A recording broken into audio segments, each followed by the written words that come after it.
반갑습니다, 여러분. 오늘은 에베소서 5장입니다.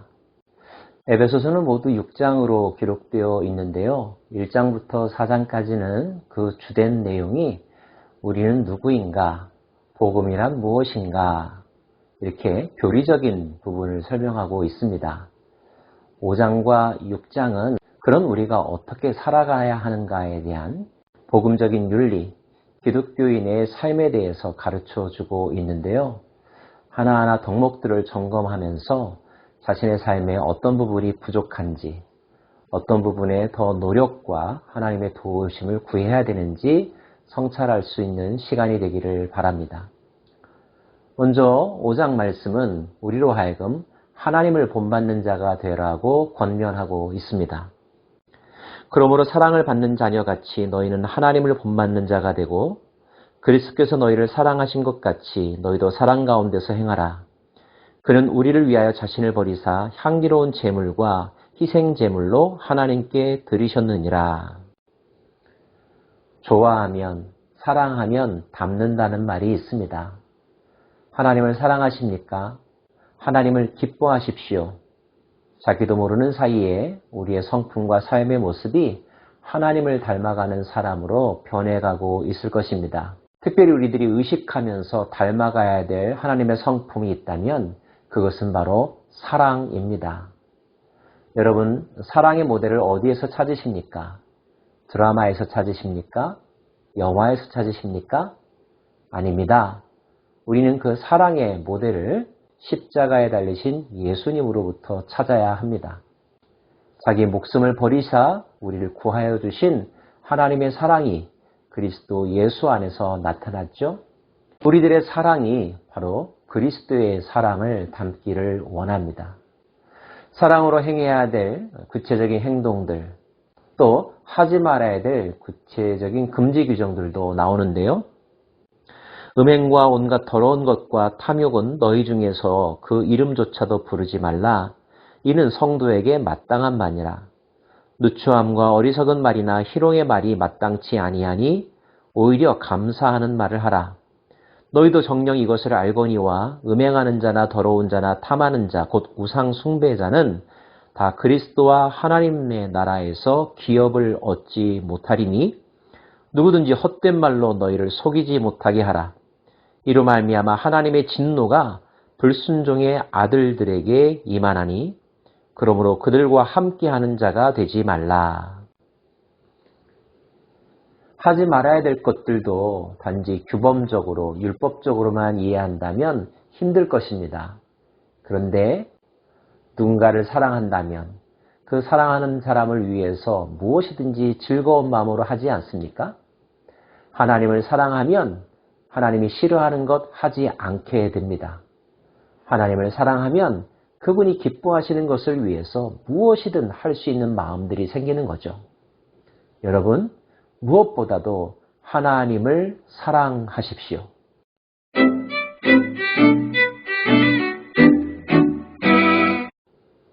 더불어서 오늘 말씀은 우리들에게 빛의 자녀답게 행하라고 권하고 있습니다. 너희가 전에는 어둠이더니 이제는 주 안에서 빛이라. 빛의 자녀들처럼 행하라. 빛의 열매는 모든 착함과 의로움과 진실함에 있느니라. 주를 기쁘시게 할 것이 무엇인가 시험하여 보라. 너희는 열매 없는 어둠의 일에 참여하지 말고 도리어 책망하라. 그들이 은밀히 행하는 것들은 말하기도 부끄러운 것들이라. 빛을 향하여 나아가는 사람이 있는가 하면 빛을 피하여 그늘 속으로 숨어드는 사람들이 있죠. 어둠의 일들은 대부분 비관적이고 부정적이고 폭력적이고 음란한 것들이 대부분입니다. 우리는 어둠에 속한 자들이 아니라 빛에 속한 자들이죠. 그렇다면 참 빛은 무엇일까요? 가로등도 태양도 빛이 될 수 있겠지만 성경이 말씀하는 참 빛은 바로 예수 그리스도를 의미합니다. 그러나 책망을 받는 모든 것은 빛으로 말미암아 드러나나니 드러나는 것마다 빛이니라. 그러므로 이르시기를 잠자는 자여 깨어서 죽은 자들 가운데서 일어나라. 그리스도께서 너에게 비추이시리라 하셨느니라. 빛이 비추이듯이 그리스도께서 우리의 삶에 비추이실 때에, 당신의 말씀과 삶을 우리들에게 보여주실 때에 우리는 그 빛 가운데서 우리의 약점과 허물을 발견하게 됩니다. 어떻게 깨끗하게 해야 되는지도 깨닫게 되죠. 그리고 빛을 따라가게 될 때 빛의 사람, 순결하고 정결하고 하나님께서 기뻐하시는 거룩한 사람이 되어 가는 것입니다. 지혜롭게 행하라는 말씀도 하고 있습니다. 그런즉 너희가 어떻게 행할지를 자세히 주의하여 지혜 없는 자 같이 하지 말고 오직 지혜 있는 자 같이 하여 세월을 아끼라. 때가 악하니라. 그러므로 어리석은 자가 되지 말고 오직 주의 뜻이 무엇인가 이해하라. 술 취하지 말라. 이는 방탕한 것이니 오직 성령으로 충만함을 받으라. 시와 찬송과 신령한 노래들로 서로 화답하며 너희 마음으로 주께 노래하며 찬송하며 범사의 우리 주 예수 그리스도의 이름으로 항상 아버지 하나님께 감사하며 그리스도를 경외함으로 피차 복종하라. 언젠가 인생의 노년기에 지난 날들을 돌이켜보면서 우리는 어떤 보람을 느끼게 될까요? 또는 어떤 후회를 하게 될까요? 그 후회 가운데 하나는 한 번뿐인 인생인데 허탄한 것들에 그 시간을 쏟아버렸다는 것일 겁니다. 그래서 성경은 우리에게 세월을 아끼라고 말씀하고 있습니다. 우리에게 주어진 시간을 잘 선용하라는 것입니다. 선한 일을 행하기에도 부족한 시간입니다. 불의한 일을 행할 짬이 없습니다. 하나님께서 우리에게 주신 선하고 아름다운 것, 생명을 살리는 일에 우리의 시간과 에너지를 전폭적으로 쏟아 부을 수 있기를 원합니다.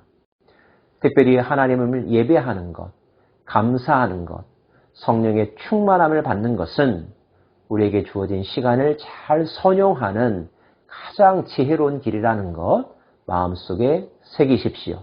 그리고 성경은 그 지혜로운 삶 가운데 하나로 그리스도를 경외함으로 서로 복종하라고 말씀하고 있습니다.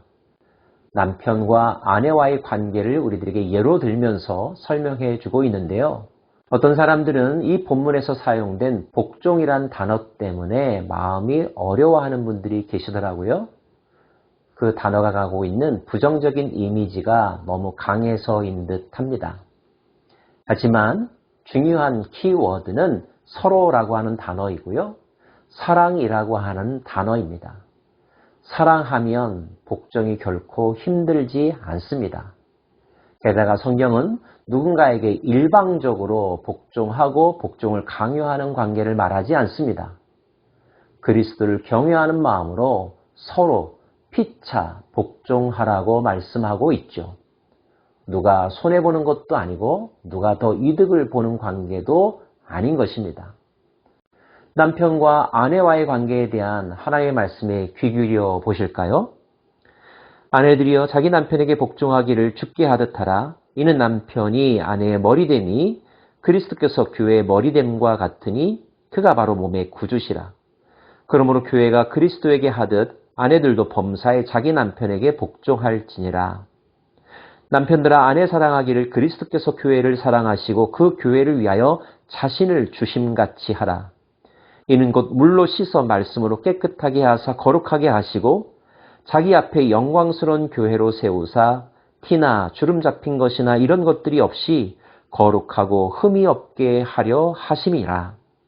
이와 같이 남편들도 자기 아내 사랑하기를 자기 자신과 같이 할지니 자기 아내를 사랑하는 자는 자기를 사랑하는 것이라.